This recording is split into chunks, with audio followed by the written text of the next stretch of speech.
आजिका दिन रे छोटरू बड़ जाए वृद्ध और महिला समस्ते हेयर फॉल केश झड़ीबा समस्या को नहीं चिंतार पड़ जाइछंती। केश कुंडेइबा समय रे कि धोइबा समय रे मेंचा मेंचा केश हाथ रे आसुतबा देखि आपण भी आश्चर्य हेउछंती कि? जय जगन्नाथ।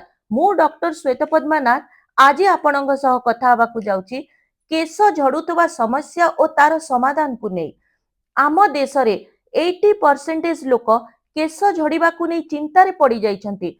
अनेक प्रकार शैम्पू तेल अनेक प्रकार ट्रीटमेंट नहीं कि थकी गलेनी। पार्लर मानकर तो एक बिजनेस हो जाइछि।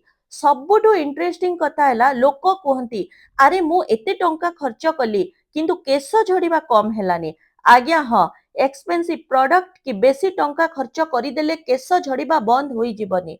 आयुर्वेद कुहे जेतेबेले आम देहरे थिबा तीन दोषर संतुलन बिगिड़ी जाए सेतेबेले केश झड़ीबा आरंभ होइଥାଏ। केश झड़ीबा कौनसी रोग नुहे, यह आम शरीर देउथुबा गोटे संकेत जे शरीर रे किछि विटामिन और पोषणर अभाव रहिछि।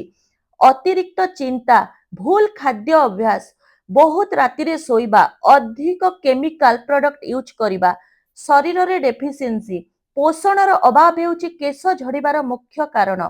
शरीर रे आयरन फेरिटिन कमी हेले केशर मूल दुर्बल होइଥାଏ। विटामिन B12 विटामिन डी रो कमी रे केश बढ़िबा कमी जाए, केश पतला होइଥାଏ। जदि शरीर भितरे समस्या रहिछि बाहरे जेते दामी प्रोडक्ट लगेइले मध्य केश झड़ीबा बंद हेबनी। आमे जहा खाउचे ताहा आम शरीरर वृद्धि, चर्मर सुस्थता और केशर सुंदरता पाई अत्यंत गुरुत्वपूर्ण भूमिका निभाए।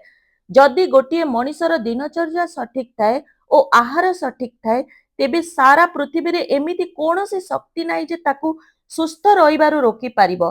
केश मध्य सेई सुस्थतार गोटे अंश। आयुर्वेद कुहे आम शरीर रे थिबा 7टी धातु ता मध्यरु अस्थि धातु हाड़र मल हेउची केश। अर्थात शरीर रे जदि अस्थि धातु सुस्थ थिले केश मध्य सुस्थ शक्तिशाली और घन रहिबो।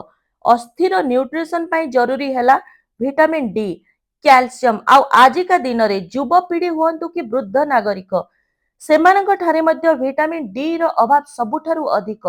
बहुत लोक एमिति अछंती बेसी मात्रा रे महिला जदि बा सेमानकर केश अधिक झड़ुची तार मूल कारण हेउची आयरन रो अभाव, रक्तर अभाव जद्वारा तांकर श्वास भूलिଥାଏ, क्लांति लागे, चिड़चिड़ा हबा, पाटी भितरे जलिबा स्वाभाविक होइଥାଏ। याको अवहेला कले एनीमिया भली समस्या होइଥାଏ।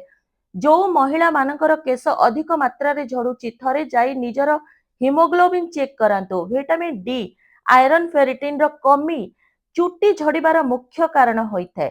200 ml नड़िया तेल नियंतु सेथिरे 15 रु 20 भुरसंगा पत्र और 2टी मंदार फूल दे हल्का आंचरे चुली रे बसांतु। जेतेबेले ताहा ठीक भाबे होई जिवो ताकू छाणी गोटे ग्लास जार रे रखी सप्ताह को 2 थर केशरे लगांतु।